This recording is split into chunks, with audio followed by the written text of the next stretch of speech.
একটা ছেলেকে দেখেছিলাম গত ২ বছর আগের রোজার ঈদে বাবার সাথে একই পাঞ্জাবি পরে নামাজ পড়তে এসেছিল।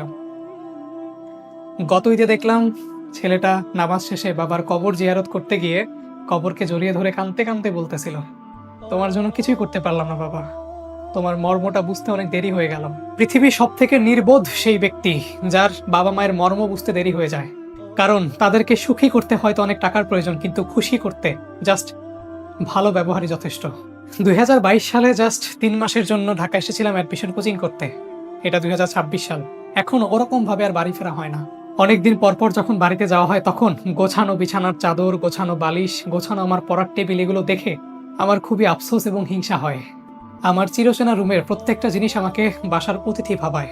পরিশেষে কথা একটাই, আপনি পৃথিবীর সর্বোচ্চ পরিমাণ ভাগ্যবান যদি আপনি আপনার লাইফের সর্বোচ্চ পরিমাণ একটা অংশ আপনার বাবা মায়ের সাথে অতিবাহিত করতে পারেন।